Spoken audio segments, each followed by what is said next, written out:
उसके लिए हम यहाँ 13.5 पर लाइनिंग लगाएंगे। ये हमारा 13.5 हो गया। अब हम शोल्डर लेंगे यहाँ पे 5 इंची। ये देखिए, ये 5 इंची हमारा शोल्डर हो गया और इन गला के लिए 2.25 इंची हो गया।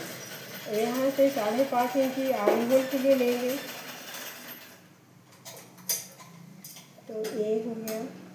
और यहाँ से 1.5 इंची, ये बैक पार्ट बन रहा है तो ये 1.5 इंची के लिए हो गया।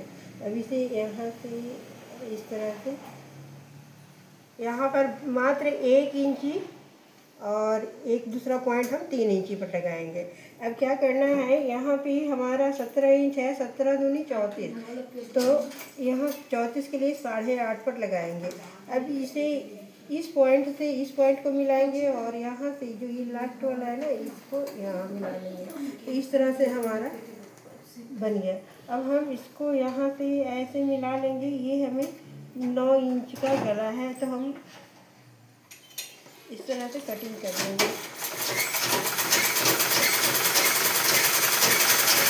और यहाँ पर भी गोलाई को शेप दे देंगे।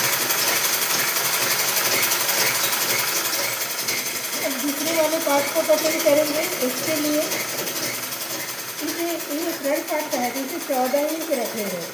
14 इंच इसलिए पहले हम इसे इसको काट करके निकाल लेंगे। उसके बाद ये भी हमारा 1 इंच ज़्यादा चाहिए। मटका गला इसे मटका गला का शेप देना है। मटका गला का शेप देने के लिए इसको यहाँ बढ़ाएंगे और इसको यहाँ ऐसे, तो ये हमारा मटका शेप आ गया। इस तरह का ये गला मटका शेप आता है। अब इसको देखेंगे कि हमारा कितना इंच बचेगा। 1 से 1.5 इंच तो ये चला जाएगा हमारा हेमिंग में। अब ये बच रहा है मेरा 3 इंची। 3 इंची से भी कम हो जाएगा, यहाँ भी सिलाई हो जाएगा। कितना है, 3 इंची है उस ब्लाउज का। तिरंगा की चिमकलिया में से दे दीजिए तो।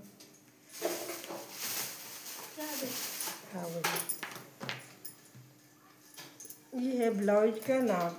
अब इसको देख लेंगे कि ये हमारा बैक वाला कितना इंच यहाँ बचेगा। हाँ ठीक है, 2.5 इंच ही है, तो ये 3 इंच जो कट करके रहेगा तो 2.5 इंच बच जाएगा सिलाई के बाद। तो ये हमारा बस इसी के नाप से ये ब्लाउज बन रहा है। नापने का तरीका हम पहले भी बता ही चुके हैं आपको, पुराने ब्लाउज से कैसे नाप लिया जाता है। पहले लंबाई को लेंगे। लंबाई हमारा 11 इंच है। थोड़ा सा टान लेंगे क्योंकि सिकुड़ा हुआ रहता है पहनने के बाद।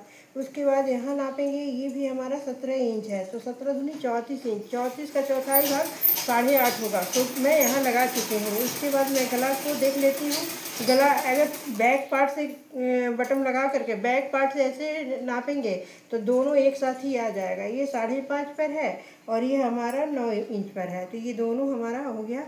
बाजू को देख लेते हैं।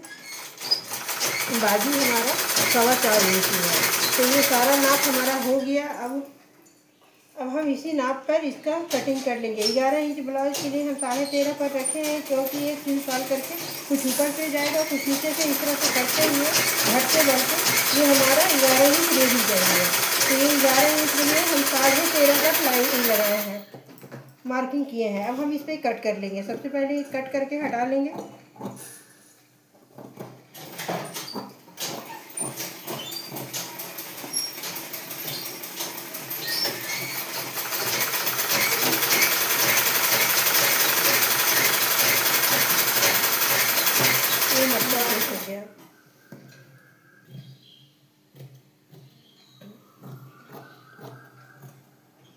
मटका सेट का कटिंग हो गया।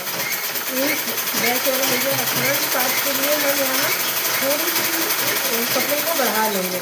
थोड़ी सी कपड़े को बढ़ाने के बाद यहाँ हम 14 इंच रखेंगे। ये हमारी लंबाई हो गया और इसे हम 5.25 का रखेंगे। इसे हम 2.5 का रखेंगे। यहाँ आर्मोल के लिए 5.5 का रखेंगे। ये फ्रंट वाले पार्ट है यानी आगे वाले पार्ट है, तो हम इसको 1 इंच पर ही शेप देंगे। इसे भी हम 1 इंच पर और इसे हम 3 इंच पर लगा देंगे। इसको ये फ्रंट वाला पार्ट है तो हम पहले से 5.5 इंच हमारा रेडी, 5.5 इंच रेडी आ जाएगा। अब इस पर हमें इस तरह का टच लगाना है। यहाँ पर हम 2 आंगुलें करेंगे और इस तरह का एक पॉइंट बना लेंगे।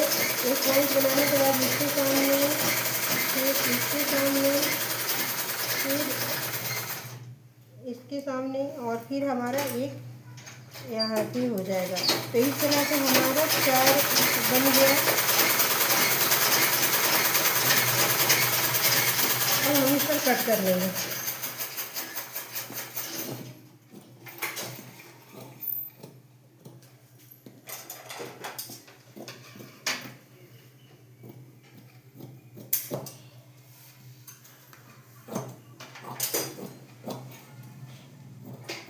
इसे डॉट टक्स या टेकिन कहेंगे। तो ये हमारा बन गया है। अब इसी को हम यहाँ खोलेंगे इस तरह से और यहाँ मोड़ लेंगे, जैसा कि मैं बहुत सारे ब्लाउज में बता चुकी हूँ इस तरह से। तो संग संग डॉट भी लग गया।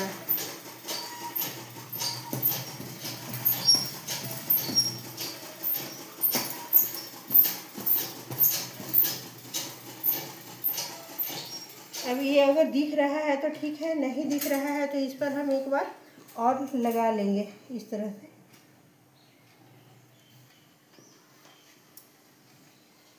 तो ये हमारा लग करके कंप्लीट हो गया।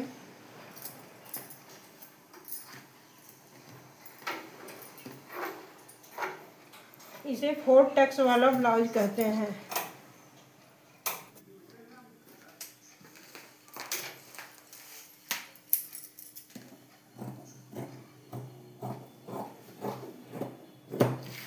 कटिंग कर लेंगे। इसको यहाँ पे जॉइंट करना है और ये हमारा बैक वाला है, यहाँ भी हम टेपिंग लगा लेंगे।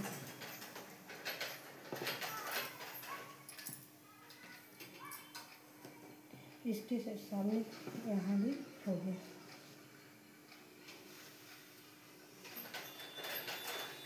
तो ये हमारा हो गया बैक और फ्रंट का।